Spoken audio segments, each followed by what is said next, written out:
Title, चिड़िया की गोद भराई। चीना चिड़िया अपने सास वसुंधरा चिड़िया के साथ घोंसले में रहती थी। 5 महीने पहले वसुंधरा ने अपने बेटे डुग्गू कौवे की शादी चीना नाम की सुंदर चिड़िया से कर दी थी। चीना चिड़िया बहुत ही आज्ञाकारी और सुशील थी, जो घर का सारा काम करती थी। कुछ महीने बाद वह गर्भवती हो गई, जिससे उसके पति और सास दोनों ही खुश हो गए। वसुंधरा, अरे वाह, मेरी बहू इस घर में नन्ही मुन्नी चिड़िया लाने वाली है। मैं बहुत खुश हूँ, दादी बनने वाली हूँ। डुग्गू, और मैं भी माँ। मुझे तो यकीन नहीं हो रहा कि मैं पापा बनने वाला हूँ। चीना, आपको अभी यकीन नहीं हो रहा, कोई बात नहीं। कुछ महीनों बाद जब हमारा बच्चा आपको चोंच मारेगा ना, तो आपको यकीन हो जाएगा। वसुंधरा, हा हा हा।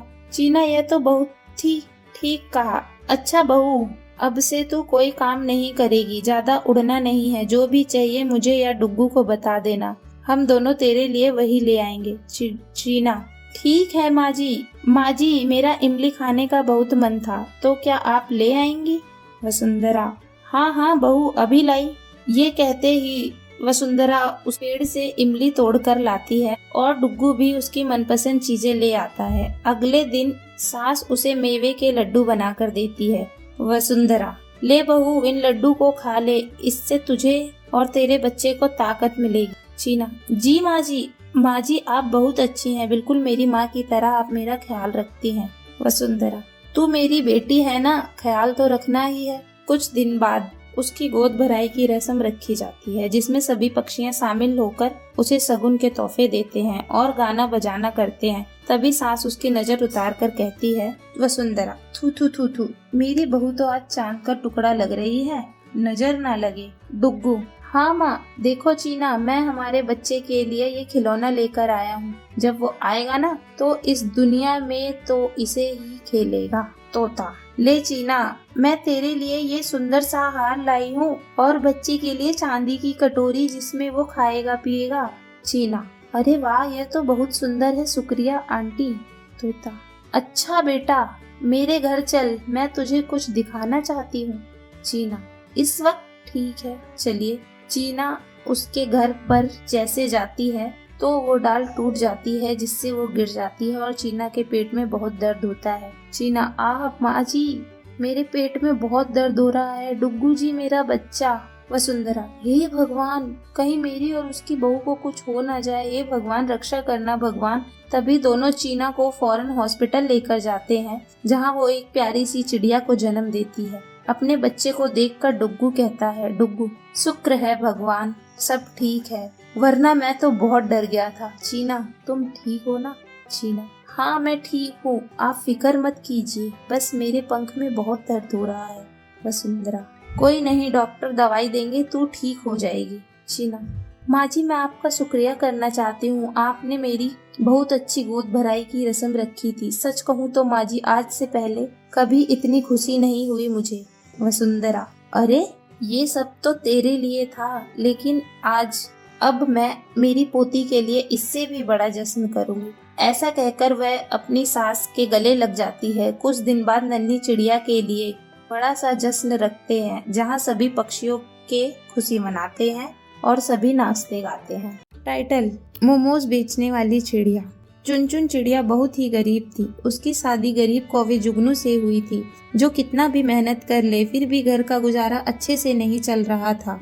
शाम को लौटते वक्त जुगनू पतंगों के मांझों के बीच में फंस जाता है, जिससे निकलते समय उसके पंख भी कट जाते हैं और गिरकर सर पर चोट आ जाती है। वह जैसे तैसे अपने घर पहुंचता है कि पहुंचते ही बेहोश हो जाता है। उसे ऐसी हालत में देखकर चुनचुन रोते हुए कहती है, चुनचुन, अजी जुगनू, आपको ये क्या हो गया? आपके पंख कैसे घायल हो गए और सर पर चोट? मुझे डॉक्टर को बुलाना होगा। चुनचुन अपने पति को लिटाकर उड़ती हुई फौरन डॉक्टर के पास जाती है और उनको बुलाकर लाती है, जहां वो इसका इलाज करते हैं और कहते हैं, डॉक्टर, आपके पति की हालत गंभीर है, इसका इलाज कराने के लिए आपको शहर जाना होगा, क्योंकि सर पर चोट ज्यादा लग गई है।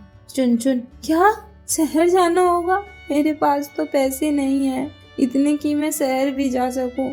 तभी यह सारी बात उसका मुंह बोला भाई गुन्नू सुन लेता है और कहता है, गुल्लू बहन, मेरे होते हुए तुझे रोने की जरूरत नहीं है, मैं तुझे पैसे दूंगा, तू जीजा जी को लेकर जा शहर उनका इलाज करा। ये ले मेरी जमा पूंजी जो वहाँ पर तेरे काम आएगी। चुनचुन, गुल्लू भाई तू बहुत अच्छा है, तूने हमेशा मेरी मदद की है, हर परिस्थिति में मेरी मदद करता है, मैं इन सब का एहसान कैसे चुका पाऊंगी। गुल्लू, अरे पागल है क्या, तू मुझे राखी बांधती है और मेरे साथ भैया दूज मनाकर मेरा तिलक करती है, मेरा इतना ख्याल रखती है, और क्या चाहिए, फिर से कभी एहसान की बात मत करना। चुनचुन, शुक्रिया भैया।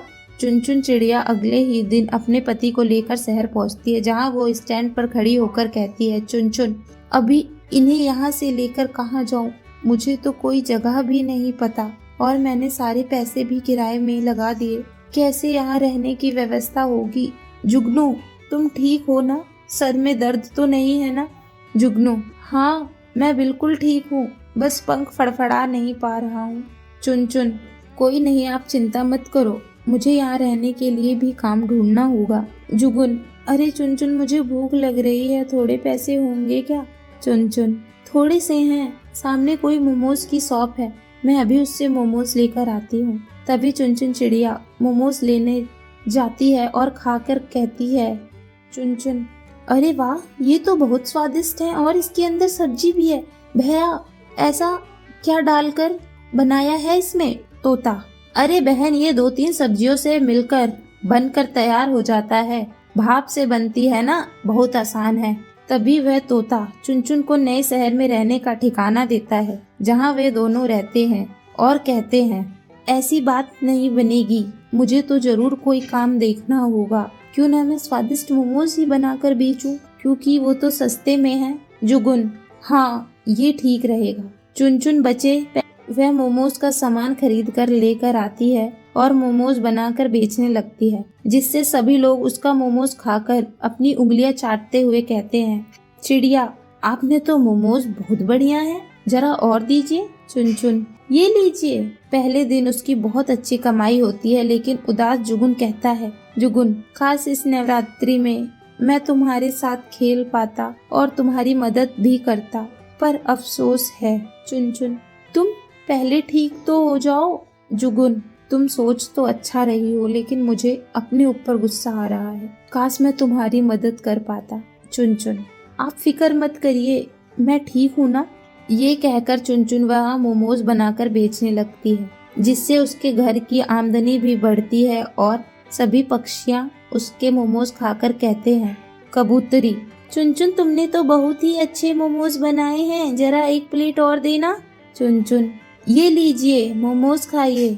तभी चुनचुन यह बोलकर ग्राहकों को और मोमोज देती है, जिस कुछ ही दिनों में उसकी दुकान चल जाती है और वह मोमोज बनाकर ही अपने लिए एक नया घर खरीद लेती है, साथ ही अपने पति का इलाज करवाती है, जिसके बाद वह हमेशा के लिए ठीक हो जाता है और वह दोनों खुशी खुशी रहने लगते हैं।